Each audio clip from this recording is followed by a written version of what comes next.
नमस्कार विद्यार्थी मित्रांनो. मागील काही दिवसापूर्वी एमपीएससीने एक परिपत्रक काढलं की ते सर्व पूर्व परीक्षा ऑनलाईन स्वरूपात घेतील. 28 जूनला टीईटीचा पेपर फुटला आणि त्यानंतर अशी चर्चा चालू झाली, येणारी फेरपरीक्षा किंवा पुढच्या वर्षी होणारी टीईटी परीक्षा ऑनलाईन स्वरूपात होईल.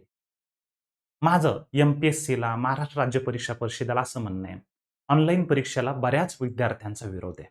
आणि विरोध साहजिक आहे. विरोध असणं स्वाभाविक आहे, कारण ऑनलाईन परीक्षेच्या बाबतीतले तोटे, ऑनलाईन परीक्षांच्या बाबतीतले नुकसान विद्यार्थ्यांनी सहन केलेले आहेत. बरं, मग आता तुम्हाला ऑनलाईन परीक्षा तरी पण घ्यायच्याच आहेत. बरोबर आहे. माझी तर बिलकुलच इच्छा नाही की तुम्ही ऑनलाईन परीक्षा घ्यावी. माझं असं म्हणणं आहे की ज्या ऑफलाईन परीक्षा चालू आहे, त्या ऑफलाईन परीक्षा जशा चालल्या आहेत तशा चालू द्या. पण तुमचा आग्रहच आहे की आम्हाला ऑनलाईन परीक्षा घ्यायच्या, आम्हाला सीबीटी स्वरूपात परीक्षा घ्यायच्या आहे. तर मी सांगतो त्या पद्धतीनं तुम्हाला परीक्षा घेणं शक्य आहे का? तुम्ही म्हणसाल कशा पद्धतीनं? विद्यार्थी मित्रांना पण माझी विनंती आहे, हा व्हिडिओ शेवटपर्यंत पहा. थोडंसं वादग्रस्त मुद्द्यावर बोलतोय. बरेच जण माझ्या मताशी असहमत असतील यदा कदाचित. मी ह्या व्हिडिओवरनं मला बरेच जण ट्रोलही करतील यदा कदाचित. पण ट्रोल करण्या अगोदर, तुमचं मत व्यक्त करण्या अगोदर व्हिडिओ शेवटपर्यंत नक्की पहा आणि नंतरच तुमचं मत व्यक्त करा.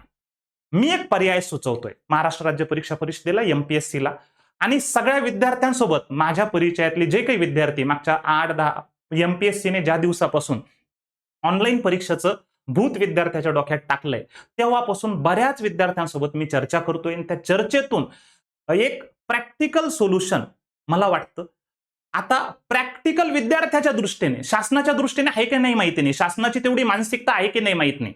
पण मी असं म्हणेल की शासनाने जर तेवढी मानसिकता ठेवली आणि मी सांगतो तो पर्याय जर तुम्ही इम्प्लिमेंट करण्याचा प्रयत्न केला आणि तुम्ही तशा पद्धतीनं ऑफलाईन परीक्षा घेऊ शकता का? आता कशा पद्धतीनं बघा, डिटेलमध्ये जातो, एक एक मुद्द्यावर चर्चा करत जातो. मी असं म्हणेल की 1 एक्झाम 1 शिफ्ट. आता बऱ्याच वेळेस शासनाचं धोरण आहे, बऱ्याच वेळेस 1 नेशन 1 इलेक्शन, 1 सोल्जर 1 पेन्शन, 1 व्यक्ती 1 रेशन. बऱ्याच ठिकाणी शासनाचं बऱ्यापैकी आणि सध्या चर्चेतला असलेला मुद्दा 1 नेशन 1 इलेक्शन. महाराष्ट्र शासन असेल, भारत सरकार असेल, मग 1 एक्झाम 1 शिफ्ट का नको? 1 एक्झाम 1 शिफ्ट. विद्यार्थ्यांचा ऑनलाईन परीक्षेला विरोध नाहीये. विद्यार्थ्याचा विरोध आहे त्या नॉर्मलायझेशनला. ज्या नॉर्मलायझेशनमुळे बऱ्याच विद्यार्थ्यांचं नुकसान होतं. मी असं म्हणेल, नॉर्मलायझेशनचा नको खेळ. एकच पेपर, एकच वेळ.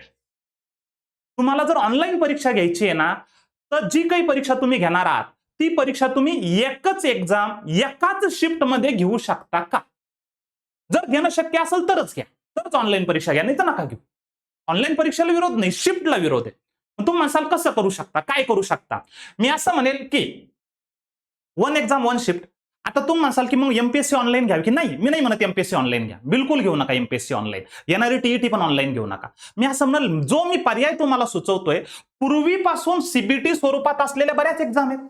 जसं की टेट झाली 2025ला, टेटची एक्झाम झाली. मी असं म्हणेल शिक्षक भरतीसाठीची टेट एक्झाम असेल, त्याच्या अगोदर 2023ला टेट झाली, 2023ला तलाठी झाली, किंवा दरवर्षी बऱ्याच ऑनलाईन एक्झाम होत आहे. मग तुम्ही ऑलरेडी ऑनलाईन स्वरूपात असलेल्या परीक्षा ज्या आहेत, सध्या ज्या चालू आहेत, नवीन परीक्षा ऑनलाईन स्वरूपात सध्याच नका आणू. नवीन पूर्वीपासून असलेल्या ऑनलाईन स्वरूपात असलेल्या परीक्षा ह्या पद्धतीनं 1 एक्झाम 1 शिफ्ट नुसार तुम्ही अगोदर कंडक्ट करून दाखवा. 1 एक्झाम 1 शिफ्ट घ्या, त्याच्या अगोदर कंडक्ट करून दाखवा आणि मग नवीन परीक्षा एमपीएससी असेल किंवा बाकीच्या परीक्षा असेल, मग सीबीटी स्वरूपात आणा. तुम्हाला 1 एक्झाम 1 शिफ्ट हे प्रॅक्टिकली पॉसिबल आहे का?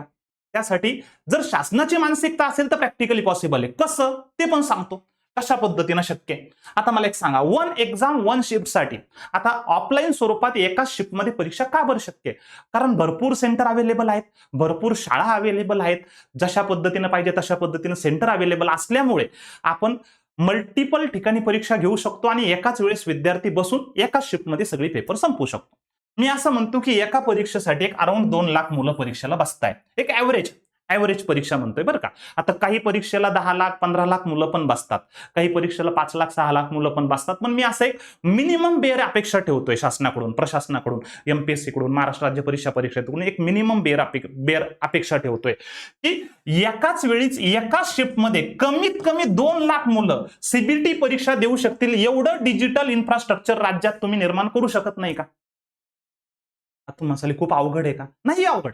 काही अवघड नाही. मी असं म्हणेल की तुम्ही 40 ठिकाणं निवडून प्रत्येक ठिकाणी 5-5 हजार विद्यार्थी बसू शकतील, किंवा 20 ठिकाणं निवडा जिथं 10-10 हजार विद्यार्थी बसू शकतील, किंवा 10 ठिकाणं निवडा जिथं 20-20 हजार विद्यार्थी बसू शकतील.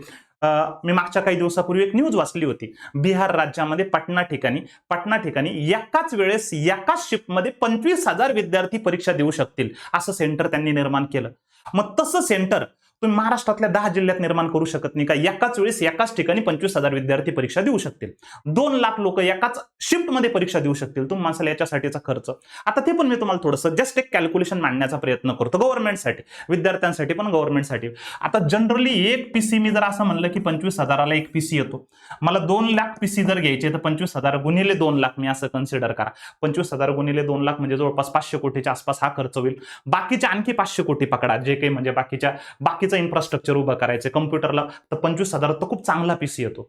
म्हणजे मी असं म्हणेल की हे सगळं डिजिटल इन्फ्रास्ट्रक्चर उभं करण्यासाठी जवळपास 1000 कोटीचा खर्च अपेक्षित असू शकतो. सगळं टेंडरिंग प्रोसेस जे काही असेल समजा 1000 कोटीचा खर्च अपेक्षित आहे. आता महाराष्ट्रातल्या तरुण बेरोजगारांसाठी, ज्यांना खरोखर चांगल्या पद्धतीच्या परीक्षा द्यायच्या, ज्या परीक्षेवरनं शासन प्रशासन, भारत सरकार असेल, महाराष्ट्र सरकार असेल, त्या परीक्षा ऑफलाईन होत आहे, पेपर फुटताय, किंवा ऑनलाईन होत आहे, पेपर फुटताय, बऱ्याच भानगडी होत आहे, तर महाराष्ट्र सरकारचे ओन स्वतःचे, शासनाचे स्वतःचे 2 लाख लोक परीक्षा देऊ शकतील असं 1000 कोटीच्या आसपास इन्व्हेस्टमेंट करून शासन हे डिजिटल इन्फ्रास्ट्रक्चर निर्माण करू शकत नाही का? शक्य आहे. आपण दर महिन्याला लाडक्या बहिणीवर बराच खर्च करतो, दर महिन्याला आपण बऱ्याच वेगवेगळ्या ठिकाणी वेगवेगळा बराच खर्च करतो. मग महाराष्ट्रातल्या तरुण लोकांसाठी आता तुम्ही म्हणसाल बरे 1000 कोटी खर्च करून म्हणजे एकाच परीक्षेसाठी नाही ना. आता तुम्हीच म्हणले ना, महाराष्ट्र राज्य परीक्षा परिषदेचं म्हणण्यापेक्षा मी म्हणेल एमपीएससीचं परिपत्रक आलं, त्यांनी म्हटलं की नीटची परीक्षा, जेईची परीक्षा, एसएससीची परीक्षा, बँकिंगची परीक्षा, आणखी बऱ्याच परीक्षा ऑनलाईन होतात, बऱ्याच वेगवेगळ्या राज्यात ऑनलाईन होतात एमपीएससीच्या अध्यक्षाप्रमाणे. बरं, मग मला एक सांगा, हे जर इन्व्हेस्टमेंट तुम्ही केली एकदाची ही इन्व्हेस्टमेंट केली, तर तुम्हाला कायमस्वरूपी कामाला येणार आहे ना? या सगळ्या परीक्षा ऑनलाईन घ्यायच्या ते तर म्हणता तुम्ही, येणारच आहे ना कामाला. एका विद्यार्थ्याकडून तुम्ही 1000 रुपये फीस घेता, एका विद्यार्थ्याकडून 1000 रुपये फीस घेता. त्या 1000 रुपये फीसच्या हिशोबाने जरी विचार केला तर तुम्हाला वर्षभरामध्ये कमीत कमी नुसत्या महाराष्ट्रामध्ये 10, 20, 30 लाख लोक परीक्षा देणार आहे. तुमची केलेली इन्व्हेस्टमेंट तर तेवढ्या परीक्षामधून निघून पण जाणार आहे. मग ही मानसिकता का नाही ठेवत तुम्ही? कायमस्वरूपी पर्याय का नाही काढत? तुम्ही म्हणसाल टीसीएसचे सेंटर आहे. बरं, टीसीएसचे सेंटर एवढे आहेत का?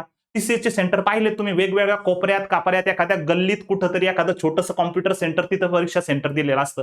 तिथलचा कर्मचारी तेवढा नसतो, व्यवस्थित नसतो, पेपर फुटतो. मग शासन ह्या परीक्षांची जबाबदारी का नाही घेत? जर ऑनलाईन मध्ये करायची तर मग एक परीक्षा एका शिफ्टमध्ये घेऊ, आम्ही कंडक्ट करून दाखवू, ही जबाबदारी शासन का नाही घेऊ शकत?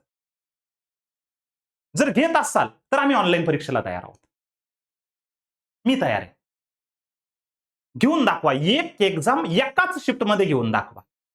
का? त्याच्या मागचा तोटा काय आहे की नॉर्मलायझेशन होणार नाही. नॉर्मलायझेशनमुळे बऱ्याच विद्यार्थ्यांचं नुकसान होतं, ते नुकसान टळेल. त्याच्यानंतर एक पेपर झाल्यानंतर, जसं की तलाठीची परीक्षा 57 शिफ्टमध्ये झाली होती. 57 शिफ्ट. मला एक सांगा, ज्या विद्यार्थ्यांनी पहिल्या शिफ्टमध्ये पेपर दिला आणि ज्या विद्यार्थ्यांनी 57व्या शिफ्टमध्ये पेपर दिला, मला एक सांगा, त्या 27 शिफ्टवाल्या पेपर ज्याने दिलाय त्याला सगळा पेपर पॅटर्नची एक्झॅक्ट आयडिया आली. तेवढ्या दिवसात जरी त्यांना अभ्यास केला असता तरी तो चांगले मार्क मिळू शकला होता. तेवढे 20-25 दिवस जरी त्याने अभ्यास केला असता.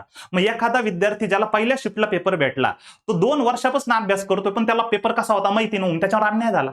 एखादा विद्यार्थी 57व्या शिफ्टमध्ये आलाय, मग त्याला मागच्या 20 दिवसात पेपर कसे झाले त्याची पूर्ण आयडिया आली, तेवढ्या 15 दिवसात पण अभ्यास करून त्याने चांगले मार्क मिळवले. असे पण विद्यार्थी आहेत. 2 वर्षापासून अभ्यास करणाऱ्या विद्यार्थ्यावर अन्याय नाही का? आमचा विरोध हा ऑनलाईन एक्झामला नाहीये, आमचा विरोध ह्या मल्टिपल शिफ्टला आहे, ते लक्षात घ्या. त्या मल्टिपल शिफ्ट टाळण्यासाठी विद्यार्थी आंदोलन करताय, विद्यार्थी त्या परीक्षेला विरोध करताय. मग एका शिफ्टमध्ये घ्या ना परीक्षा, करा ना डिजिटल इन्फ्रास्ट्रक्चर उभं. आणि जेव्हा उभं होईल तेव्हा घ्या, तोपर्यंत चालू द्या की ऑफलाईन.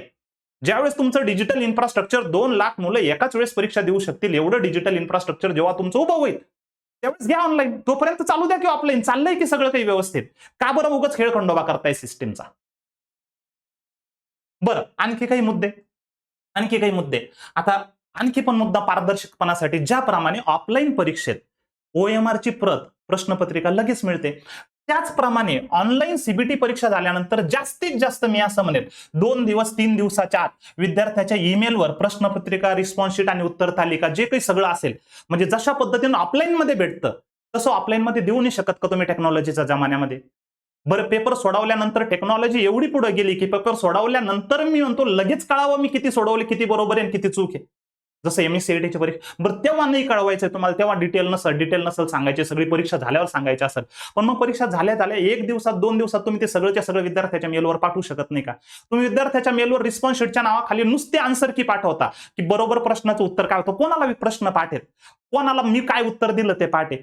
पूर्ण मी सोडवलेला पेपर नेमका माझ्या समोर आला पाहिजे, त्या पेपरचं मी दिलेले आन्सर पण माझ्या समोर आले पाहिजे आणि ऍक्च्युअल आन्सर की सुद्धा माझ्या समोर आली पाहिजे. हे सगळंच्या सगळं मेलवर टेक्नॉलॉजीच्या जमान्यात तुम्हाला पाठवणं शक्य नाहीये का? हे पण करा, पारदर्शकता वाढेल. जर ऑनलाईन परीक्षा घ्यायच्याच आहेत हे करा, अगोदर आहे त्या परीक्षावर हे इम्प्लिमेंट करा, मग नवीन परीक्षा ऑफलाईन मध्ये आणा. दुसरा मुद्दा मी म्हणेन, आणखी काही मुद्दा, वन एक्झाम वन शिफ्टच्या आत आता टीसीएसच्या कर्मचाऱ्यावर भ्रष्टाचाराचे आरोप झाले. आता कंत्राटी स्वरूपावरचे कर्मचारी असतात, 10,000 15,000 पगारावर काम करणारे कर्मचारी असतात. त्याला कोणीतरी 2 लाख 5 लाख रुपयाची ऑफर देतं, मला एवढा पेपर तू एवढे प्रश्न मला बाहेर आणून दे, ते करतं. मग ह्या परीक्षा टीसीएसच्या माध्यमातून घ्यायच्या असतील हरकत नाही, पण मी असं म्हणतो त्या शासनाच्या कंट्रोलमध्ये याव्यात. मी म्हणतो टीसीएस पण नको, शासनाने स्वतःचे एक्झाम सेंटर का उभे करू नये? नेहमीच्याच परीक्षा घ्यायच्या, दरवेळेस हप्त्यातनं 2-3 परीक्षा आहेत, हप्त्यातनं 1 परीक्षा आहे. मग शासनाचे स्वतःचे एक्झाम कंडक्टिंग सेंटर प्रत्येक जिल्ह्याच्या ठिकाणी का असू नये? ज्याच्यातून तुम्ही 2 लाख लोकांची परीक्षा घेऊ शकता. त्याच्यानंतरही परीक्षा केंद्रावरील कर्मचारी कंत्राटी नसावेत, जेणेकरून त्यांना स्वतःची नोकरी गमावण्याचा धोका राहील. त्याच्यानंतर पेपर फोडणाऱ्यावर सदोष मनुष्यवधाचा गुन्हा दाखल व्हावा, मी ह्या मताचा आहे. त्याच्यावर डायरेक्ट खुनाचा गुन्हा दाखल करा. तोपर्यंत हे लोक ठिकाणावर येणारच नाहीत. तेच लोक दरवर्षी पकडल्या जात आहेत, तेच लोक दरवर्षी पेपर फोडतायत, जेलमध्ये जात आहे, पुन्हा बाहेर येत आहे, पुन्हा पेपर फोडताय. त्यांचा एका प्रकारचा बिझनेस होऊन बसलाय त्या लोकांचा. मग यांच्यावर तुम्ही म्हणजे मला एक सांगा, एक परीक्षा तुम्हाला री एक्झाम घ्यायची, त्याच्यासाठी 40-50 कोटी 20-100-200 कोटी खर्च येतो नीट सारखी परीक्षा रिपीट घ्यायची असेल तर. बरं, ती नीट सारखी परीक्षा रिपीट घ्यावी लागते म्हणून बऱ्याच लोकांना आत्महत्या केल्या. त्या आत्महत्याला जबाबदार कोण? हे पेपर फोडणारे लोक. मग यांच्यावर मनुष्यवधाचा गुन्हा का दाखल होऊ नये? करा ना कायद्यात बदल. शासनाने तेवढी मानसिकता दाखवा ना, तेवढी मी असे म्हणेल की शासनाने त्या बाबतीमध्ये तेवढा पॉझिटिव्ह अप्रोच ठेवून काम करा ना. मग ऑनलाईन परीक्षा घ्या, मग घ्या ऑनलाईन परीक्षा. ओके, मी असं म्हणेल की हे जे काही बदल मी सांगितलेत, मी असं म्हणेल की काय, वन एक्झाम वन शिफ्ट, त्याच्यानंतर शासनाचे स्वतःचे ओन सेंटर, शासनाचे स्वतःचे एकाच वेळेस 2 लाख लोक परीक्षा देऊ शकतील असे स्वतःचे कमीत कमी स्वतःचे ओन सेंटर. त्याच्यानंतर परीक्षा आउटसोर्स नको, परीक्षा शासनाने स्वतःच्या सेंटरवर घ्यावी, शासनाचे स्वतःचे कर्मचारी तिथे ऑब्झर्व्हर म्हणून राहावेत. हे सगळे काही चेंजेस मी असं म्हणेल की शासनाने पूर्वीपासून असलेल्या सीबीटी परीक्षेवर अगोदर इम्प्लिमेंट करून दाखवावेत आणि मगच सध्या ऑफलाईन असलेल्या परीक्षा सीबीटी स्वरूपात न्याव्यात. आहे त्या परीक्षा ऑनलाईन स्वरूपातल्या अगोदर चांगल्या घ्या आणि मग नंतर ऑफलाईन स्वरूपातल्या परीक्षा सीबीटी स्वरूपात आणा. ठीक आहे, हे माझं मत आहे, मी तुमच्या समोर व्यक्त केलंय. यादा कदाचित काही विद्यार्थ्यांना आवडेल, काही विद्यार्थ्यांना नाही आवडणार. तुमचं मत सहमत नक्की कमेंटमध्ये कळवा. ओके, चालेल, एवढं बोलतो. आणि मी ऑफलाईन परीक्षेचा समर्थक आहे हे ठासून सांगतो. ऑनलाईन पेक्षा मला ऑफलाईन परीक्षा आवडतात, त्याच्यात पारदर्शकपणा जास्त असतो. पण जर शासनाचं म्हणणं असेल की ऑनलाईनच घ्यायचं आहे, तर हे सुचवलेले पर्याय मला असं वाटतं शासनाने इम्प्लिमेंट करावे आणि मग ऑनलाईन घ्यावे. चालेल, थांबतो. Thank you very much.